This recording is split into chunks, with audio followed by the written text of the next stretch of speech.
जो लोग पूजा घर में मूर्तियों को रोजाना स्नान कराते हैं तो वह कान खोल करके सुन लें। श्री शिवाय नमस्तुभ्यम महाराज।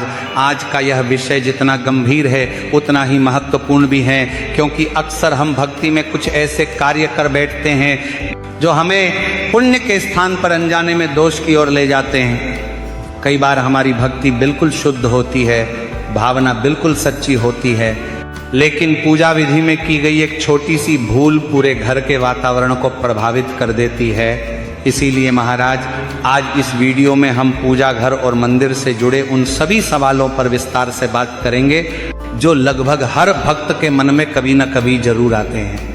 महाराज, क्या आपने कभी ये सोचा है कि हम रोज भगवान की पूजा तो करते हैं, लेकिन क्या हम सही तरीके से करते हैं? क्या मूर्तियों को रोज स्नान कराना वास्तव में आवश्यक है? क्या दीपक और घंटी को रोज धोना चाहिए या नहीं? क्या दीपक से अगरबत्ती जलाना पाप है?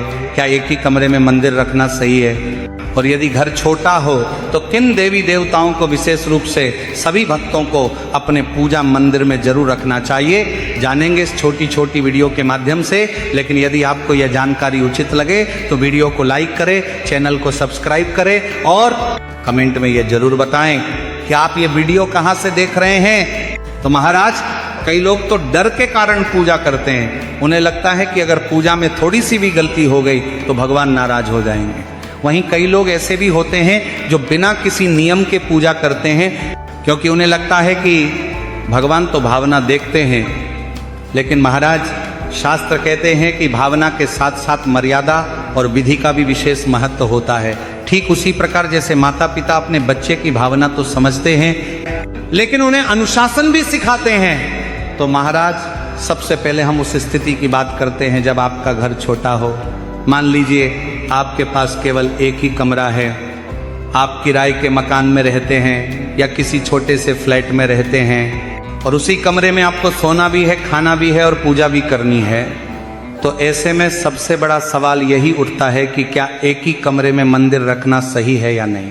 महाराज, शास्त्र साफ कहते हैं कि बिना मंदिर का घर अधूरा होता है। चाहे घर छोटा हो या बड़ा, मंदिर अवश्य होना चाहिए।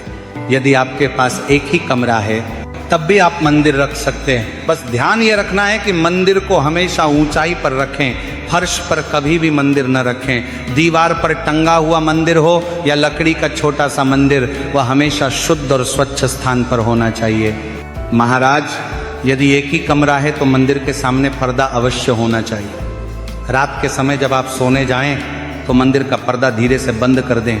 इसका अर्थ ये नहीं कि आप भगवान से दूरी बना रहे हैं, बल्कि ये मर्यादा का प्रतीक है। दिन में पूजा के समय पर्दा खोलिए, श्रद्धा से भगवान का स्मरण कीजिए और फिर रात्रि में विश्राम से पहले पर्दा बंद कर दीजिए। अब महाराज, अगला सवाल ये उठता है कि यदि पूजा घर छोटा हो तो किन देवी देवताओं को रखना चाहिए? क्योंकि कई बार लोग हर मंदिर, हर तीर्थ से मूर्तियां और तस्वीरें तो ले आते हैं, लेकिन फिर उनकी अच्छे से पूजा अर्चना नहीं कर पाते हैं। ऐसे में महाराज, यदि आपका पूजा घर छोटा है तो शास्त्रों के अनुसार पंचदेवों का पूजन सबसे उत्तम माना गया है। यानी ऐसे 5 देवता जिनके पूजन से सभी देवी देवताओं का आशीर्वाद स्वतः प्राप्त हो जाता है। इनमें सबसे पहले आते हैं भगवान गणेश। बिना गणेश जी के पूजन के कोई भी कार्य पूर्ण नहीं माना जाता, इसलिए आपके मंदिर में गणेश जी की प्रतिमा या तस्वीर अवश्य होनी चाहिए।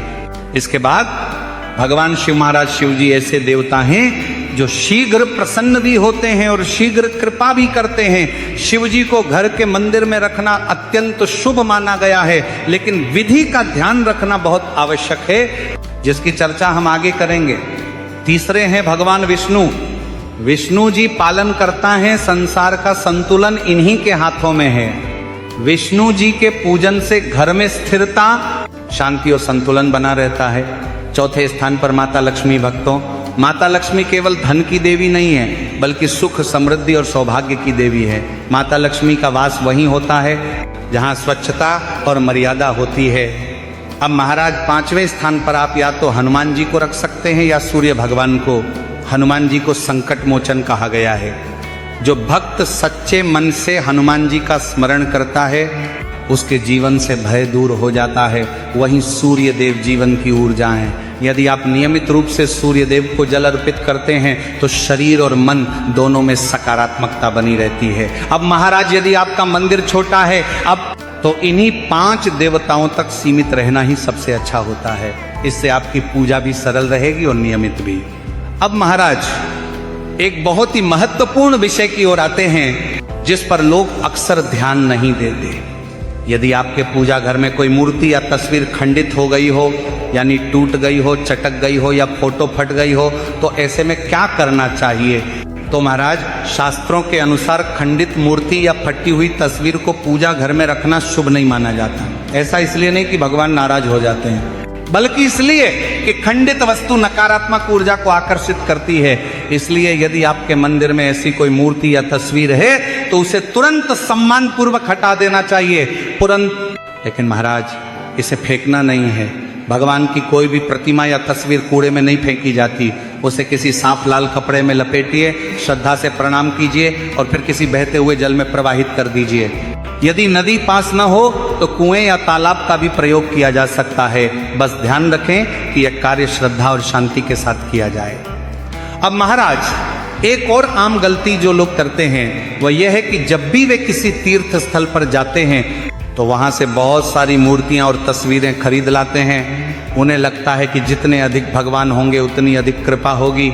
लेकिन महाराज ये सोच पूरी तरह सही नहीं है। शास्त्र कहते हैं कि उतने ही देवताओं को घर लाना चाहिए जितनी सेवा आप प्रतिदिन कर सकते हैं। यदि आप रोज पूजा नहीं कर पाएंगे तो धीरे धीरे आपके मन में अपराध बोध आएगा और पूजा से दूरी बनने लगेगी। इसलिए तीर्थ स्थल से वही प्रतिमा या तस्वीर लाएं जिनका आप नियमित पूजन कर सकें। इसी के साथ महाराज अगला सवाल यह आता है कि प्रतिदिन की पूजा कैसे करें, विशेषकर उन लोगों के लिए जो नौकरी करते हैं, जिनके पास समय बहुत कम होता है।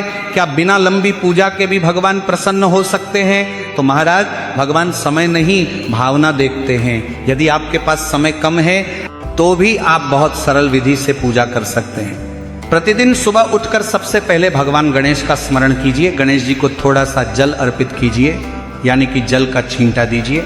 इसके बाद दीपक जलाइए, धूप दिखाइए और मन ही मन भगवान से प्रार्थना कीजिए।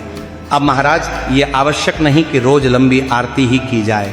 यदि समय हो तो बहुत अच्छा, लेकिन यदि समय न हो तो दीपक को भगवान के सामने 5 या 7 बार घुमा देना भी आरती के समान ही फल देता है। अब महाराज इसी क्रम में हम पूजा की विधि और उन नियमों की बात करेंगे जिनका पालन न करने से पूजा धीरे धीरे बोझ बन जाती है और जिनका सही तरीके से पालन करने से पूजा आनंद और शांति का कारण बनती है। तो महाराज जब हम प्रतिदिन पूजा करने बैठते हैं तो सबसे पहली बात जो ध्यान में रखनी चाहिए वह यह है कि पूजा दिखावे के लिए नहीं, आत्मिक शुद्ध के लिए होती है। कई लोग ये सोचते हैं कि जितनी ज्यादा वस्तुएं होंगी, जितनी ज्यादा क्रियाएं होंगी, पूजा उतनी ही प्रभावशाली होगी। लेकिन शास्त्र कहते हैं कि पूजा की शक्ति उसकी सरलता में छुपी होती है। अब महाराज बात करते हैं उन घरों की जहां पूजा घर थोड़ा बड़ा होता है और जहां लोग नियमित सेवा कर सकते हैं। ऐसे घरों में अक्सर शिवलिंग और लड्डू गोपाल जी की स्थापना की जाती है। ये दोनों ही अत्यंत पवित्र स्वरूप हैं, लेकिन इनकी सेवा में विशेष सावधानी आवश्यक होती है, क्योंकि यदि आपके पूजा घर में शिवलिंग है तो ये बहुत ही सौभाग्य की बात है। शिवलिंग को प्रतिदिन जल अर्पित करना अत्यंत आवश्यक माना गया है, लेकिन इसका अर्थ यह नहीं कि घंटों अभिषेक किया जाए। साधारण शुद्ध जल से 1 लोटा जल चढ़ाना भी पर्याप्त होता है। भोलेनाथ भावना से प्रसन्न होते हैं, अधिक दिखावे की उन्हें आवश्यकता नहीं होती है। अब महाराज ध्यान रखने वाली सबसे महत्वपूर्ण बात यह है कि घर के मंदिर में शिवलिंग हमेशा छोटा होना चाहिए। अंगूठे से बड़ा शिवलिंग घर के अंदर शुभ नहीं माना गया है। बड़े शिवलिंग की स्थापना मंदिरों के लिए उपयुक्त होती है, घर के लिए नहीं। इसलिए यदि कोई भक्त घर में शिवलिंग रखना चाहता है तो छोटा और साधारण शिवलिंग ही रखें। इसी प्रकार लड्डू गोपाल जी की सेवा भी बहुत विशेष मानी गई है। लड्डू गोपाल जी बाल स्वरूप हैं और बालक की तरह उनकी देखभाल की जाती है। उन्हें प्रतिदिन स्नान कराना, वस्त्र बदलना और भोग लगाना सेवा का हिस्सा होता है। इसलिए वही भक्त लड्डू गोपाल जी को घर में रखें जो प्रतिदिन यह सेवा पूरे मन से कर सकें। एक बहुत महत्वपूर्ण नियम यहाँ समझने वाला है। शिवलिंग और लड्डू गोपाल जी को पूजा घर में बिल्कुल पास पास नहीं रखना चाहिए। दोनों की पूजा विधि अलग अलग होती है और दोनों की ऊर्जा भी अलग होती है, इसलिए पूजा घर में इनके बीच थोड़ी दूरी अवश्य होनी चाहिए। ये दूरी संतुलन बनाए रखने के लिए आवश्यक होती है। अब महाराज, कई लोग ये सोचते हैं कि क्या सभी देवी देवताओं को रोज स्नान कराना जरूरी है? यहाँ पर एक बहुत बड़ा भ्रम दूर करना आवश्यक है। शास्त्रों के अनुसार सभी मूर्तियों और तस्वीरों को प्रतिदिन स्नान कराने की आवश्यकता नहीं होती। केवल कुछ विशेष स्वरूप ऐसे हैं जिनका अभिषेक आवश्यक माना गया है, जैसे शिवलिंग, शालिग्राम जी और लड्डू गोपाल जी। इसके अलावा अन्य देवी देवताओं की तस्वीरों या मूर्तियों को केवल जल का हल्का सा छींटा देना या फूल अर्पित करना ही पर्याप्त होता है। कई लोग मूर्तियों को उठाकर पानी से धोते हैं, जिससे मूर्ति के खंडित होने का खतरा भी रहता है, इसलिए सावधानी बहुत जरूरी है। अब महाराज, दीपक की बात करते हैं, क्योंकि दीपक पूजा का केंद्र होता है। दीपक केवल प्रकाश का साधन नहीं है तो बल्कि यह ज्ञान और चेतना का प्रतीक है। इसीलिए दीपक से जुड़ी छोटी छोटी बातें बहुत महत्व रखती हैं। सुबह की पूजा के समय दीपक को जल से धोना उचित माना गया है। इसका कारण यह है कि रात्रि की ऊर्जा को हटाकर नए दिन की शुद्धता को आमंत्रित किया जाए। इसलिए सुबह दीपक को धोकर उसमें नई बाती और तेल या घी डालकर दीपक जलाना चाहिए। लेकिन शाम के समय दीपक को जल से धोना उचित नहीं माना गया है। शाम को केवल सुबह की जली हुई बाती को निकालकर दीपक को उंगली से साफ किया जाता है और उसी दीपक में शाम का दीपक जलाया जाता है। यह नियम बहुत कम लोग जानते हैं, लेकिन इसका पालन करने से पूजा की शुद्धता बनी रहती है। अब महाराज, दीपक के प्रकार की बात करें तो पूजा घर में हमेशा पीतल, तांबा, चांदी या मिट्टी का दीपक ही रखना चाहिए। कांच और स्टील के दीपक पूजा के लिए शुभ नहीं माने गए हैं। पीतल का दीपक सबसे उत्तम माना जाता है, क्योंकि ये ऊर्जा को धारण करने की क्षमता रखता है और आसानी से शुद्ध भी किया जा सकता है। अब महाराज, इसी के साथ कभी कभी अगरबत्ती जलाने के लिए माचिस उपलब्ध नहीं होती या गीली हो जाती है। ऐसे में लोग दीपक से अगरबत्ती जला लेते हैं, तो महाराज इसमें कोई दोष नहीं माना जाता। दीपक से अगरबत्ती जलाना पूरी तरह स्वीकार्य है, लेकिन एक बात का विशेष ध्यान रखना चाहिए, दीपक से दूसरा दीपक जलाना उचित नहीं माना गया है। शास्त्रों में बताया गया है कि ऐसा करने से घर के वातावरण में अशांति आ सकती है। आप चाहे जितने दीपक जलाएं, लेकिन हर दीपक को अलग से जलाने का प्रयास करें। इसी के साथ महाराज, जलते हुए दीपक को कभी भी फूंक मारकर नहीं बुझाना चाहिए। महाराज, ये नियम बहुत छोटे हैं, लेकिन इसका पालन बहुत आवश्यक माना गया है। अब महाराज, पूजा घर में जल रखने की परंपरा की बात करते हैं। पूजा घर में प्रतिदिन 1 लोटा जल रखना बहुत शुभ माना गया है। इसका अर्थ यह है कि मंदिर खाली नहीं रहना चाहिए। जल के साथ एक फूल डालकर उसे ढककर रखें। अगले दिन उस जल को किसी पौधे में डाल सकते हैं, घर के मुख्य द्वार पर छिड़क सकते हैं या प्रसाद के रूप में उपयोग कर सकते हैं। लेकिन एक बात का विशेष ध्यान रखें, उस जल को कभी भी तुलसी जी के पौधे में न डालें, यह शास्त्रों में वर्जित बताया गया है। अब महाराज, पूजा घर में शंख का स्थान भी बहुत पवित्र माना गया है। शंख को केवल एक वस्तु समझकर नहीं रखना चाहिए।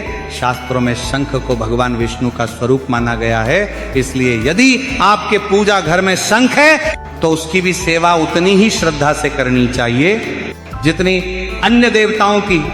शंख को कभी भी सीधे नीचे फर्श पर नहीं रखना चाहिए, उसे हमेशा किसी आसन या कपड़े पर ही रखना चाहिए। प्रतिदिन सुबह शंख में शुद्ध जल भरना चाहिए और यदि संभव हो तो उसमें एक फूल भी डाल देना चाहिए। जिन भक्तों के पास तुलसी दल उपलब्ध हो, वे शंख पर तुलसी पत्र अवश्य चढ़ाएं। तुलसी माता और भगवान विष्णु का संबंध अत्यंत पवित्र माना गया है, इसलिए शंख पर तुलसी दल अर्पित करना बहुत शुभ फल देता है। महाराज, अब बात करते हैं भोग की। कई लोग इस विषय में बहुत भ्रम में रहते हैं कि क्या हर देवता के लिए अलग अलग भोग लगाना आवश्यक है या नहीं। सामान्य दिनों में सभी देवी देवताओं के लिए एक ही भोग पर्याप्त माना गया है। थोड़ी सी मिश्री, फल या जो भी घर में सहज उपलब्ध हो वही भोग के रूप में अर्पित किया जा सकता है। भोग की मात्रा नहीं, भावना महत्वपूर्ण होती है। इसी के साथ विशेष अवसरों पर जैसे एकादशी, पूर्णिमा या किसी व्रत के दिन आप चाहें तो विष्णु भगवान और हनुमान जी के लिए अलग से भोग लगा सकते हैं। और भोग लगाते समय घंटी बजाना बहुत शुभ माना गया है। घंटी की ध्वनि से वातावरण शुद्ध होता है और मन एकाग्र होता है, लेकिन घंटी बजाने का अर्थ ये नहीं कि बहुत तेज या लंबे समय तक बजाया जाए, हल्की और मधुर ध्वनि ही पर्याप्त होती है। अब महाराज एक बात का विशेष ध्यान रखना चाहिए, एक बार चढ़ाए गए फूलों को दोबारा धोकर फिर से नहीं चढ़ाना चाहिए। फूल एक बार अर्पित हो जाते हैं तो वे पुनः प्रयोग के योग्य नहीं रहते।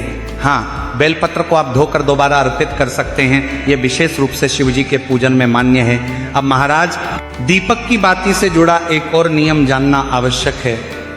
प्रतिदिन पूजा के बाद जो जली हुई या बची हुई बातियां रह जाती हैं, उन्हें इधर उधर नहीं फेंकना चाहिए, उन्हें किसी एक पात्र में एकत्र करते रहें। जब बातियां अधिक हो जाएं तो उन्हें एक साथ जला देना चाहिए। ऐसा करना शुद्धता और सम्मान दोनों का प्रतीक माना गया है। अब महाराज उन लोगों की बात करते हैं जिनके पास समय बहुत कम होता है, जो सुबह जल्दी निकल जाते हैं और शाम को थके हुए लौटते हैं।